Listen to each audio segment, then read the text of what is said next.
Welcome back to the SportsMax Zone. It's a question I raised last week on this program. Can anyone name a captain who consistently made a difference or impact with their performances in a tournament or series leading to a tournament or series win? I raised the question following what I regarded as unfair criticism of West Indies captain Jason Holder following the team's recent 2-1 defeat to England in the Wisden series. The former hard-hitting Barbados and West Indies batsman Phil Wallace believes Holder's lack of aggression transferred to his teammates and contributed to the demise of the team. Well, regional cricket commentator Joseph Perreira has taken up the challenge and joins us on the phone. Reds credits former Test captains Len Hutton, Ray Illingworth and Clive Lloyd as skippers who consistently made a difference with their performances. Regarding Len Hutton, Reds says the former England captain's performances with the bat in the 1954 away Test series to the West Indies is an answer to my question. England and West Indies drew that 5-match series 2-2. Reds also says Illingworth's performances in the 1970-71 Ashes is another example of an exemplary performance by a captain in a series. England had managed to regain the Ashes with a 2-0 series win in what was then a 7-match series. And for arguably one of Test cricket's greatest ever captains, Reds says Clive Lloyd's early years as captain, especially his first tour of India with the team in 1974, also answers my question. The Windies won that series 3-2. Now, we've invited Reds here to have a little discussion on this issue. Reds, good afternoon. Welcome again to the SportsMax Zone. Yes, good afternoon to you, George. I'm not seeing the television, so good afternoon to the rest of your panel. And let me say from the outset, it's not red against George. It's a discussion on basically the outstanding captains you mentioned. And I'd like also to include the Indian victory in 1971. When Wadekar won the one Test match to win that series 1-0, the West Indies playing at home, India playing at away. And this is my focus, George. I mean, I think when England were scheduled to go to Australia under Hutton, if you compare the two sides, George, and we can't bore our listeners by going through every Test match. But, let's look at the Australian side. Flavell, Morris, Miller, Harvey, Hall, Benno, Archer, Lindwall, Langley, Johnson. England, Hutton, Simpson, Christian Mark Edridge, May promising Cowdrey, 22 years of age, Bailey and Old Master, Tyson very fast, did he have the control, Alec Betzer, Statham, and Compton. And I think, George, you will agree that looking at the lineups, Australia at home should have started very much favourites for the series. I would agree with you, but there are some big names in that England team. You mentioned Bledsoe, you mentioned Tyson, you mentioned Hutton himself, and did I hear you say Compton? Yeah, Dennis Compton played. Right. He got injured in the first test. Yes, but those were some big names. But I take the point that you're making, though. Yeah, well, I mean, if you look at how the series started, Australia won the first Test by Indies in 54. So at home, and don't forget, George, there were no ICC referees there and no DRS. But England were able to bounce back to take the second Test by some 38 runs. And they, in fact, took a bold decision, typical hard-nosed English captain. He dropped Alec Betzer, and they brought in spin. They brought in Appleyard, and they brought in Waddle. It certainly worked very, very nicely. I think at that stage, I think England has shown, George, that they can come back after being beaten badly. So Reds, all right, I hear you.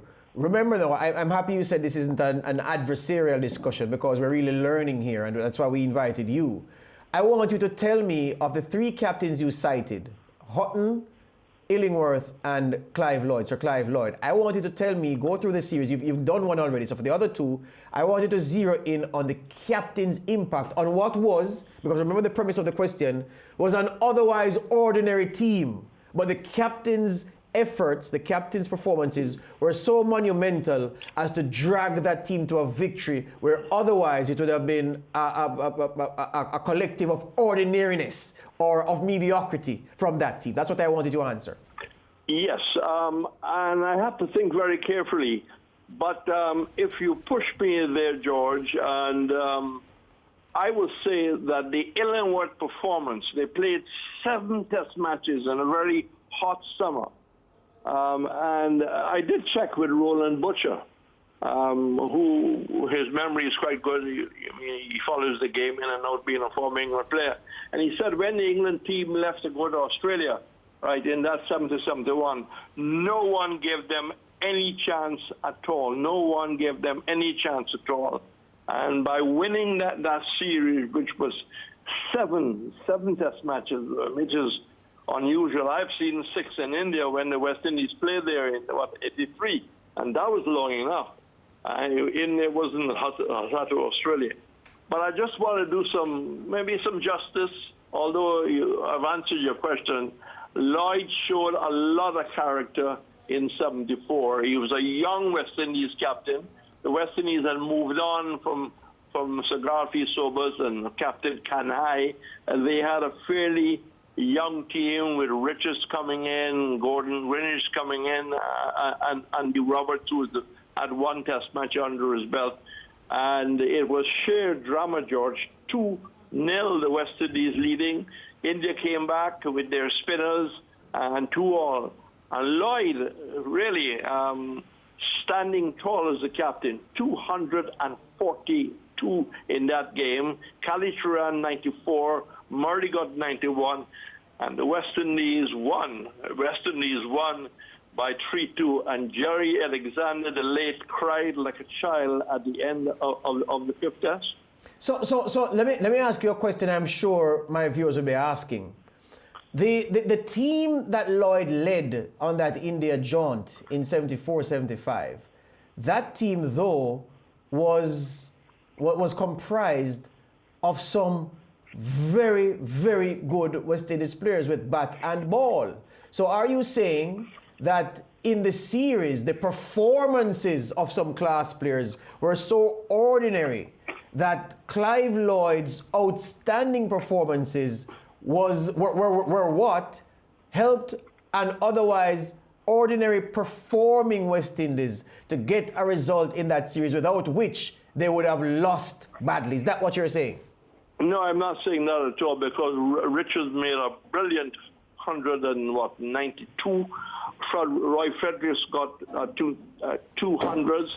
Kalicharan got 190. No, I think Greenwich was among the runs also. No, I cannot say that. But, you can have a young team doing well at the start of the tour. Don't forget, George, that although, we are talking about Richards and Greenwich and Kalicharan and so forth, Kalicharan had only made the West Indies team in 72 and Roberts in 73. So they were still young and inexperienced. Yes. And Lloyd, the father figure, had to lead the way. No doubt we were totally happy for those of us who are young enough to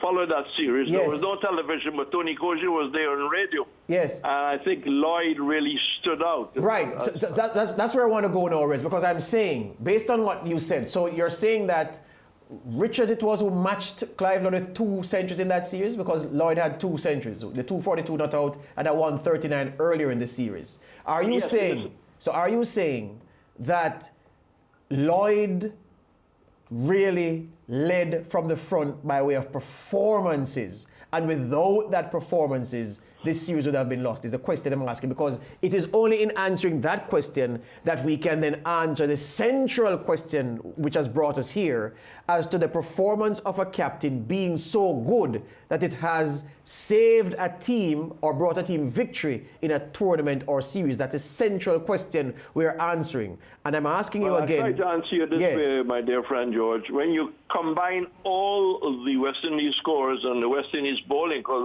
Roberts was quite impressive. Van Holder picked up a 6.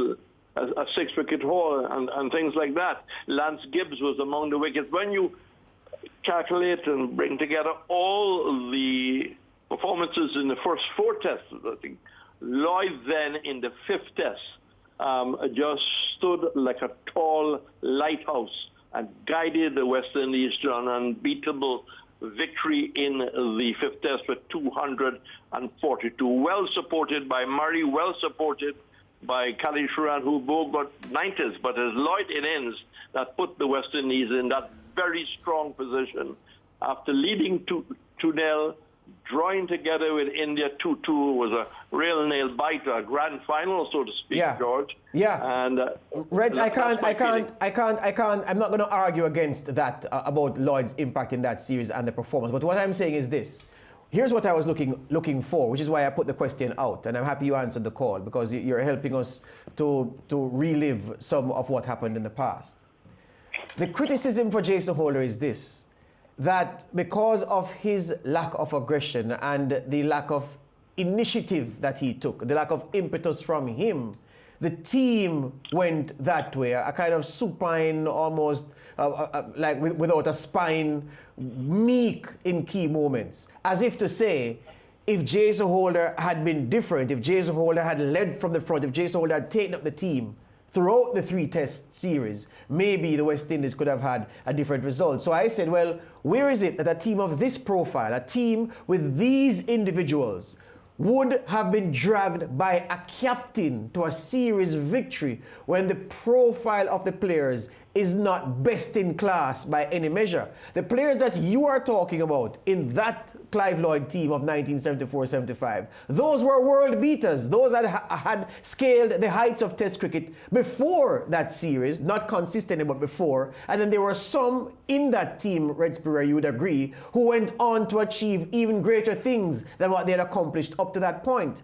I'm saying the profile of this West Indies team is so different that to ask Jason Holder to drag this team to a series victory against an England team that were better than them on home soil, on English soil, is to ask the impossible. And that is why I framed the question the way I did. Yes, I totally agree with you if you put it that way. I think basically in the past, even when we were winning the series against England in the West Indies, Jason Holder is a conservative captain, more like an English captain than an aggressive West Indies captain.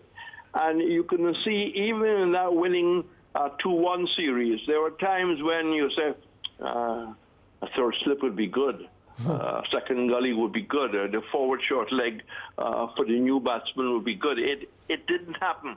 It just doesn't seem to be in his makeup. But I will say one other thing, George, that to be an aggressive captain depends on the artillery you have at your disposal. You know, if you have an average attack that you have to nurse and you have to give them short spells to keep them going, and in that bubble situation, there was only 3 days between each test match. I think there was a consciousness of not overworking people, but there was a shortage of short deliveries, short aggressive deliveries. Now, Clive didn't have to tell Malcolm Marshall the late to bowl aggressively. I mean, a fast bowler have that sense to know that he's got to shake up the batsman. I see Ambrose was saying that Azari Joseph needs to have that little bit of streak where he can upset the batsman. I don't believe that we really had the bowling combination to be that aggressive. Reg, just one question before you go here. I've had for decades a lot of sympathy for West Indies captains because of how difficult this period has been since the mid-1990s. You've been covering international cricket for 5 decades or so, Reds, and we honor your... Don't make me sound that old, George. but it's the truth. Can I just ask you, because in my recollection, I'm thinking that every single West Indies captain since Richard Richardson in the mid-1990s, at some point in their careers as captain, have been criticized for not being aggressive enough, not setting aggressive fields enough, not taking the game to the opposition enough. Every single captain in my mind since the 1990s have at some point in their careers been criticized for not being aggressive. Well, if we can back up a bit, Worrell was an aggressive captain. Yes. Worrell was a great motivator, but you asked me at a specific time. I'm talking since the mid-90s when the West Indies started having problems. Yes. I would think that you're probably hitting the nail on his head. Our most aggressive captain was G.S. Garfield Sobers. There's no doubt about that. Yes. I mean, he will set attacking fields, although the West Indies had only made 300, but he had that belief that he himself will peg back Australia for 20 for 3, as the case may be. But to the point that you are, in fact, asking me about, I would say that criticism that you spoke about is in fact valid. That, and again, it comes down to the artillery you have. There were some periods of Richie Richardson captaincy when he had Walsh and he had Ambrose and he had Bishop. He was very attacking. But as he lost that component, as he lost that trio, and some younger blood came in, he has to be less attacking, Lance. Yeah, well, Reds, I just wanted to get that point out because I want to side with George's position that the quality of the team quite often influences how a captain strategizes on the field, and things have been admittedly very difficult for the West Indies in the past couple of decades. But Lance, there's some basic fundamentals. Yes. A new batsman comes to the crease. Yes, pressure. Whoever is 20 for 1, pressure. Takes guard, he expects that he's going to get a forward short leg. Yes. We have not been seeing that. We have not been seeing the silly point or the second gully or the fourth slip. Yeah. That's a fundamental, whether your attack is half-baked or good. Yeah, point taken, Reds. And I agree with that. I'm just saying I don't think Jason Holder is the first person that has been criticized for being like that. No, that's quite true. Yes, thank you very much. Reds, as usual, always great talking to you on the SportsMax. Okay, good afternoon to all. Good afternoon. Yeah. Any parting shots, Mariah? Or yeah, George? Definitely. What stood out for me is what Red said, working with what we have at our disposal. And of course, Jason Holder, who else does he tell to be aggressive when it comes to bowling other than Shannon Gabriel, who is obviously carrying a niggle with him? So how much more aggressive do we tell him to be? Where batting is concerned, we could barely get off start. So what do you say to the batsman? You can't tell him to be aggressive. The only thing Jason Holder could have done is where setting the field is concerned, be a bit more aggressive there. But apart from that, he has to use what is at his disposal. And really and truly, we don't have much where aggression is concerned. As we go to break, a reminder that on Wednesday we start our debate and discussion regarding the SportsMax Ultimate T20 XI. Remember, a couple of months ago we had a series of Ultimate 11 discussions, Test cricket and ODI cricket. Time now for our T20 discussion, and let's get the list now of the players shortlisted for the T20s. Rohit Sharma, Martin Guptill, David Warner, Aaron Finch, Chris Gale, Brendan McCullum, Quinton de Kock, KL Rahul, Tilakaratne Dilshan, Lendl Simmons, wow, Shikhar Dhawan, Evan Lewis, Shane Watson, several West Indians in that group so far. There are more. Those are the batsmen now from 3 to 5. Virat Kohli, Faf du Plessis, Marlon Samuels, Kevin Peterson, Babar Azam, Owen Morgan, JP Duminy, Shoaib Malik, AB de Villiers, Glenn Maxwell, Kumar Sangakkara, MS Dhoni, Kane Williamson. The short list of batsmen there from 3 to 5. Impact players now, because in T20 cricket this is a key component. Shane Watson, Shahid Afridi, Dwayne Bravo, Andre Russell, Kyron Pollard, Joss Butler, Imad Wasim, Ben Stokes, Colin Munro, Yuvraj Singh, Daniel Vettori, and Darren Sammy, the man who led West Indies to 2 T20 world titles. The short list of bowlers now, pretty long list here. Lassit Malinga, Shahid Afridi, Shakib Al Hassan, Rashid Khan, Umar Gul, Saeed Ajmal, Ajanta Mendes, Sunil Narain, Imran Tahir, Sohail Tanvir, Dale Steyn, Jasprit Bumrah, Samuel Badri, Dirk Nannis, Mitchell Stark, Wahab Riaz, and Dwayne Bravo. Short list of the bowlers there for the T20s. We still have a lot more to come on the SportsMax Zone. We go to break and we're back in a moment.